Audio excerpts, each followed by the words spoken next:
오늘은 갭 투자할 때 전세 빨리 맞추는 방법에 대해 알려드릴게요. 전세 끼고 매매하려는데 아직 세입자를 못 구해서 고민이시거나 처음 갭 투자해서 혹시 전세 못 맞출까봐 걱정이신 분들을 위해 준비했습니다. 잔금일까지 세입자 못 구해서 소중한 계약금 날리면 안 되잖아요. 절대 그런 일 없도록 도와드릴 테니까 영상 끝까지 시청해주세요. 갭 투자는 여러분도 아시다시피 매매 가격과 전세 가격의 차이만 내 돈 들여서 투자하는 걸 의미하잖아요. 그래서 잔금일 날에 매도자한테 내 돈 플러스 전세금까지 함께 줘야 하는데요. 이를 위해서는 세입자를 찾아서 잔금일에 전세 계약을 동시에 진행해야 되죠. 근데 이날까지 세입자를 빨리 못 구하면 진짜 난감한데요. 이럴 때는 어떻게 해야 할까요? 사실 이 상황은 제 예전 영상인 매도 빨리 하는 방법과 매우 유사해요. 즉 많은 경쟁자로부터 내 물건이 세입자한테 선택을 받아야 되는 거죠. 그래서 저는 보통 이때 우리가 세일즈맨과 다를 바 없다고 표현하는데요. 세일즈맨처럼 영업을 잘 하려면 매력적인 제안을 하거나 내 물건 자체가 매력적이어야겠죠. 그래서 첫 번째 방법으로는 효과가 제일 좋은 가격 우위 점하기입니다. 쉽게 말해서 싸게 내놓는 거죠. 누가 그거 모르는 사람 있냐고 물어보실 수도 있겠는데 잔금날이 임박해서 정말 급한 사람한테는 이것만큼 효과적인 게 없어요. 그래서 제일 첫 번째로 알려드리는 겁니다. 근데 얼마를 내려야 제일 적당할까요? 전세 가격을 내리는 만큼 갭이 벌어져서 내 투자금이 더 많이 들어가잖아요. 여유자금이 있어서 이걸 충당할 수 있으면 모르겠는데 가진 현금으로 감당이 안 되면 심하면 신용대출까지도 알아봐야 될 겁니다. 근데 그 짧은 시간에 대출이 바로 나오는 것도 아니죠. 그렇다 보니까 전세 가격을 낮추는데 신중을 가할 수밖에 없어요. 그래서 딱 세입자 빨리 구할 만큼만 전세 가격을 내리려면 정확한 시세를 파악할 줄 알아야 됩니다. 네이버 부동산에 이를 검색해서 찾아볼 수도 있지만요. 사실 거래할 때 네이버 부동산에 올라온 가격 말고도 조금씩 다들 내고를 하거든요. 그래서 실제 거래되는 가격을 알려면 부동산에 직접 전화해보는 게 제일 정확합니다. 먼저 투자자라고 밝힌 다음에 솔직하게 내 물건 얼마까지 전세 받을 수 있는지 물어보는 겁니다. 근데 아마 전세가 안 나가는 상황이다 보니까 대부분 부동산 소장님들이 겁을 줄 거예요. 예를 들어서 이 금액대 전세 매물은 널려서 쉽게 잘 안 빠질 거다. 더 내려야 계약할 수 있다 라고 말이죠. 그래서 정확하게 파악하기 위해서는 한 번 더 전화하는 겁니다. 이때는 투자자 입장이 아니라 그 지역에 전세 구하는 세입자로 빙의해서 말이죠. 이렇게 물어보세요. 내가 이 동네 근처로 전세를 구하고 있는데 대충 몇 층에 이런 특징을 가진 매물은 보통 얼마에 거래가 되는지 라고 말이죠. 이런 식으로 입장을 달리해서 여러 부동산에 전화해보면 대충 감이 올 겁니다. 얼마까지 내려야 전세 매물이 빠질지 말이죠. 그러니 최소한 투자자로 3번, 세입자로 3번 정도 부동산에 전화해보시는 걸 추천드려요. 이렇게 전세 얼마를 내려야 하는지 정했는데 가진 현금으로 해결되면 참 다행일 겁니다. 근데 생각보다 가격을 더 많이 내려야 돼서 돈이 더 필요할 수도 있어요. 가족이나 지인한테 돈을 빌리든 그것도 정 안 되겠다면 신용대출을 빨리 받을 수 있도록 움직이셔야 됩니다.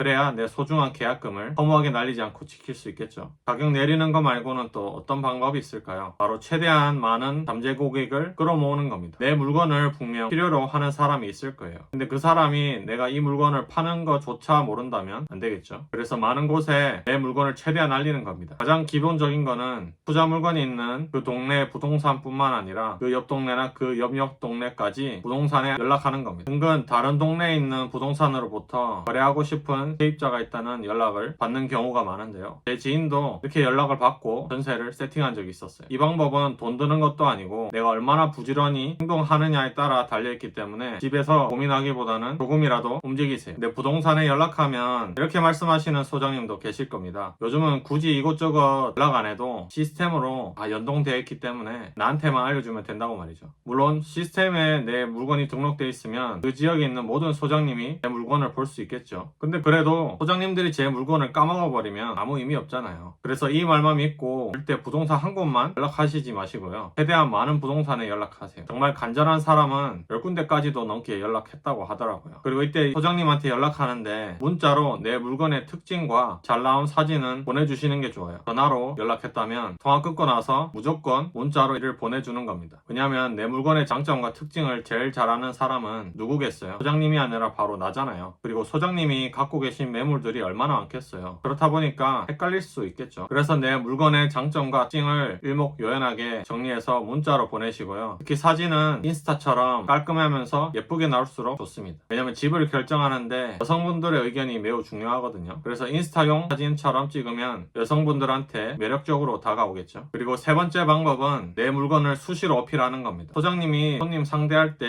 내 물건이 바로 떠오르면 정말 좋을 겁니다. 그래서 수시로 내 물건이 있다는 것을 각인시켜줘야 돼요. 구체적인 방법으로는 전화나 문자 같은 연락을 자주 하는 겁니다. 그 이외에도 내 물건을 소개하는 전단지 같은 걸 만들어서 직접 뿌리는 겁니다. 부동산 사무실에 이걸 전달하면 아무래도 소장님이 다른 업무 보다가도 이 전단지 보면서 내 물건이 떠오르지 않겠어요. 이런 것처럼 최대한 내 물건이 여기 있다는 것을 소장님들한테 알려주는 게 좋아요. 그래야 전세 구하러 온 손님들한테 내 물건이 언급되는 빈도가 훨씬 높아질 겁니다. 그럼 자연스럽게 매칭될 확률도 올라갈 거고요. 네 번째 방법은 온라인에서도 내 잠재 고객을 최대한 끌어모으는 겁니다. 요즘은 중개사를 거치지 않고 온라인을 통해서 개인끼리 거래하는 경우가 많아지고 있어요. 보통 이건 직방, 다방 등과 같은 앱을 통해서 이루어지는데요. 이런 곳에도 매물을 올리고 요즘에는 특히 당근으로도 광고하거나 부동산 매물을 홍보할 수 있다고 하네요. 이처럼 다양한 앱이나 홈페이지를 통해 올린 내 물건을 알릴 수 있으니까 최대한 이를 활용하는 게 좋아요. 특히 신혼부부를 타겟으로 한다면 이 방법이 특히 효과적일 겁니다. 2030 세대들은 전화보다는 톡이나 SNS를 통한 연락이 훨씬 더 편하니까요. 마지막으로 다섯 번째는 애초에 투자 타이밍을 제대로 잡는 겁니다. 사실 갭 투자할 때 투자 타이밍만 제대로 잡아도 세입자 못 구해서 이렇게 난처할 일이 없다는 거 아시나요? 왜냐면 제가 지향하는 갭 투자 타이밍은 오히려 전세 매물이 너무 귀해서 집 한번 보려고 줄을 서는 그런 시기이기 때문이죠. 이렇게 집주인이 세입자보다 우위에 있는 시장일 때 갭 투자하는 게 제일 좋습니다. 그때는 전세 매물이 귀하다 보니까 전세가도 꾸준히 상승하거든요. 그럼 자연스럽게 갭 차이가 적어져서 투자금이 적게 들겠죠. 그럼 소액으로도 충분히 투자가 가능하게 되는 겁니다. 이렇게 환상적인 투자 타이밍은 어떻게 잡을 수 있는 걸까요? 딱 네 가지만 확인하시면 됩니다. 첫 번째는 전세가율이 평균보다 높은가. 두 번째는 전세가는 꾸준히 상승하고 있고 매매가는 조정을 받거나 소폭 상승하는 등 안정세를 띠고 있는가. 세 번째는 매매 거래량이 평균보다 높으면서 이를 꾸준히 유지하고 있는가. 네 번째는 미분양이 감소하는 추세인가 입니다. 이 네 가지가 오케이인 상황에서만 갭 투자를 하시는 걸 추천드려요. 그래야 전세가 상승분으로 투자금을 회수하면서 매매 가격이 최대폭으로 올라서 수익률을 극대화할 수 있거든요. 그리고 이 타이밍에 오면 꼭 발생하는 전조 현상으로 전세난이 있거든요. 말 그대로 너도 나도 전세 계약하려고 난리가 나는 상황입니다. 그래서 전세 매물 내놓으면 며칠도 안 돼서 바로 계약될 겁니다. 그러면 앞에서처럼 전세 세팅하려고 고생 안 해도 되겠죠. 저도 여러분들처럼 월급만으로는 미래가 불안해서 부동산 투자에 입문했을 때 일인데요. 사회초년생이다 보니까 소액으로 투자할 수 있는 게 없는가 여기저기 찾아봤거든요. 그러다가 경매라는 방법이 있더라고요. 처음에는 그게 정답인 줄 알고 책이랑 강의 등을 열심히 찾아봤어요. 근데 공부하면 할수록 저랑 안 맞는 방법이라는 걸 느끼게 됐죠. 물론 강의 들었던 그 경매 강사분을 따르는 분들도 많았고 수익 냈다는 후기도 꽤 있었어요. 근데 경매할 때 감수해야 하는 리스크가 저한테는 상당히 부담스럽더라고요. 그래서 저한테 맞는 방법인 리스크를 최대한으로 줄이면서 수익을 극대화할 수 있는 다른 투자 방법이 없는지 찾아봤어요. 다양한 부동산 자산가들의 인터뷰랑 책들을 뒤져보면서요. 그 결과 저에게 맞는 투자 방법을 정립할 수 있게 됐답니다. 여러분들도 단지 유명하다고 무조건적으로 수용할 게 아니라요. 비판적으로 보면서 본인에게 맞는 방법인지 한번 검증해 보시는 걸 추천드려요. 이를 통해서 본인에게 맞는 마음 편한 투자 방법을 찾으실 수 있으실 겁니다. 아무리 남한테 좋다고 하더라도 나한테 별로면 그건 내게 아닌 거죠.